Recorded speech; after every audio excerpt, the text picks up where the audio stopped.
Assalamualaikum warahmatullahi wabarakatuh. Perkenalkan, saya Gus Dinar, mahasiswa semester 2 jurusan Ekonomi Syariah UIN Sunan Gunung Jati Bandung. Di sini saya akan membahas salah satu topik penting dalam makroekonomi, yaitu inflasi dan dampaknya terhadap ekonomi Indonesia. Tujuan video ini juga agar teman-teman semua memahami apa itu inflasi, apa penyebabnya, dan bagaimana dampaknya yang terasa dalam kehidupan kita sehari-hari, terutama di Indonesia saat ini. Secara sederhana, inflasi adalah kenaikan harga barang dan jasa secara umum dan secara terus-menerus dalam periode tertentu.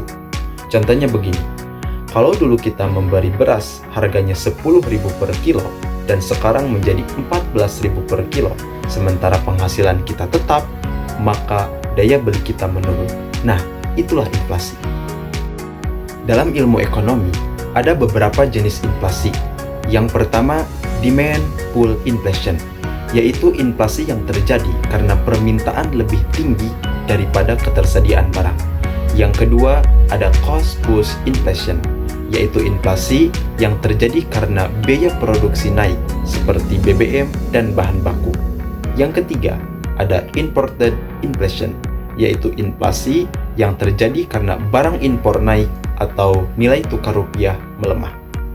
Penyebab inflasi juga bermacam-macam, dari peningkatan jumlah uang yang beredar, gangguan pasokan barang, hingga kenaikan harga energi global. Baik teman-teman semuanya, kita masuk ke kondisi nyata Indonesia. Menurut Badan Pusat Statistik, inflasi tahunan per Mei 2024 mencapai 2,84%. Sementara secara bulanan terjadi deflasi tipis sebesar min 0,03%. Kelompok pengeluaran yang paling banyak menyumbang inflasi yaitu makanan, minuman, dan tembakau, terutama beras. Beras ini menyumbang 0,43% inflasi tahunan. Kemudian ada telur ayam yang menyumbang 0,09%, kemudian daging ayam dan rokok menyumbang 0,08%. Uniknya teman-teman, meskipun harga beras mengalami sedikit penurunan pada bulan Mei karena panen raya, namun secara tahunan harga beras itu masih lebih tinggi dibandingkan harga tahun sebelumnya. Contohnya, di beberapa wilayah, di beberapa daerah, harga beras sempat mencapai 15.000 per kilogram, yang mana ini cukup berat bagi masyarakat yang berpenghasilan rendah. Pada bulan Mei tahun 2025, tingkat inflasi tahunan di Indonesia mencapai angka 1,60%, turun cukup signifikan dibandingkan periode yang sama pada tahun sebelumnya yang mencapai 2,84%.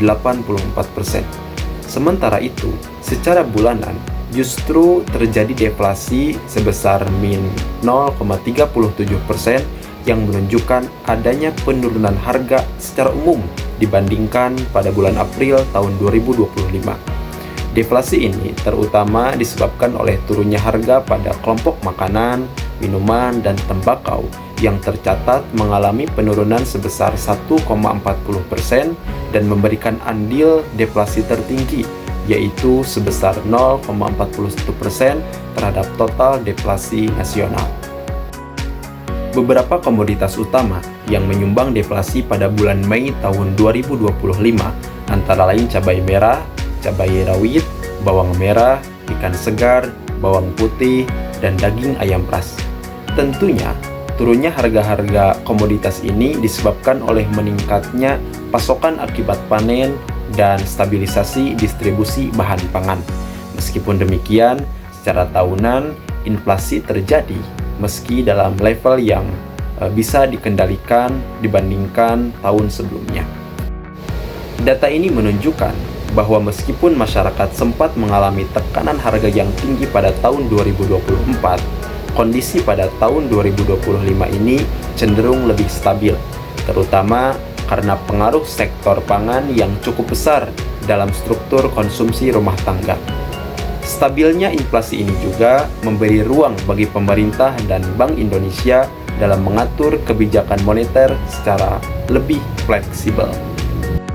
Untuk mengatasi inflasi ini, Pemerintah dan Bank Indonesia mengambil langkah-langkah seperti menaikkan BI rate untuk menekan jumlah uang yang beredar, kemudian operasi pasar beras dan telur melalui Bulog untuk menstabilkan harga, lalu menetapkan harga eceran tertinggi pada beberapa komoditas, lalu menjaga stabilitas nilai tukar rupiah agar barang impor tetap terjangkau.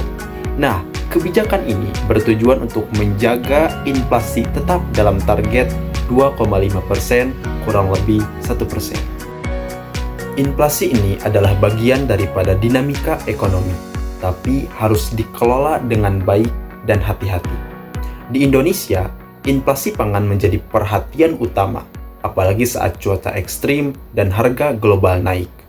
Koordinasi antara kebijakan moneter dan kebijakan pangan sangat penting agar daya beli masyarakat tidak tergerus. Sebagai mahasiswa, saya merasa penting untuk memahami inflasi. Karena apa? Karena ini menyangkut langsung kehidupan saya pribadi dan kita semua.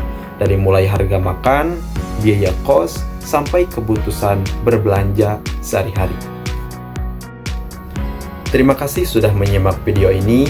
Semoga bermanfaat bagi saya pribadi, umumnya untuk kita semua, dan bisa menambah wawasan kita mengenai inflasi dan kondisi ekonomi Indonesia saat ini. Saya Gus Dinar, pamit undur diri. Wassalamualaikum warahmatullahi wabarakatuh.